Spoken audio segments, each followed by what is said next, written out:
नमस्कार मु सिद्धांत प्रिय दर्शक बंधु जीवंत आहार को पुनर्बार आपण मानक स्वागत जनाए।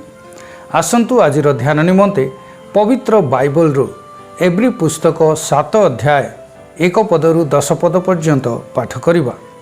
आज मुख्य प्रसंग मल्कीसेदक ख्रीष्टन को रीति अनुसार महायाजक।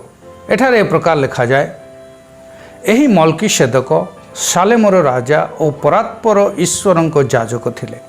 से अब्राहम राजा मानू संहार करी प्रत्यावर्तन करने समय रे ताहांक संगे साक्षात करी आशीर्वाद करथिले। अब्राहम मध्य ताहांकु समस्त पदार्थर दशमांश देइथिले। अनुवाद कले एहांक नामर प्रथम अर्थ धर्मराज, द्वितीय सालेमर राजा अर्थात शांति राजा। एहांकर पिता कि माता कि वंशावली कि आयुर आरंभ और जीवनर अंत किछि ही जना नाई। से ईश्वर पुत्र सदृश करा जाई अनंतकालीन याजक होई रही अछंती। भावी देख एही व्यक्ति किपरि महान।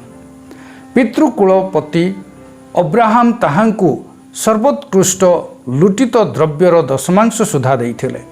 लेवींको संतान मानक मध्यरु जेउ माने याजक पद प्राप्त हुअंती सेमाने व्यवस्था अनुसार लोक मानक ठारू अर्थात सेमानको भाई मानक ठारू दशमांश ग्रहण करने को आज्ञा प्राप्त होइथांती।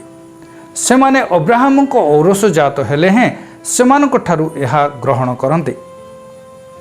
किंतु एही जो व्यक्ति सेमानको वंशावलीर अंतर्गत नुहंती से अब्राहम को ठारू दशमांश ग्रहण करी प्रतिज्ञार अधिकारी को आशीर्वाद करथिले।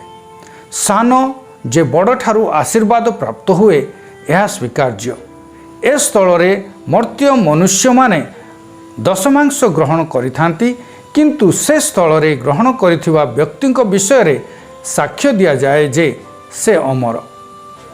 पुणी कहिबाकू गले जो लेवीय दशमांश ग्रहण करती से मध्य अब्राहम को द्वारा दशमांश देई अछंती, कारण ताहांको पितांको सहित मल्कीसेदक साक्षात करिबा समय रे से ताहांको कटिरे थिले।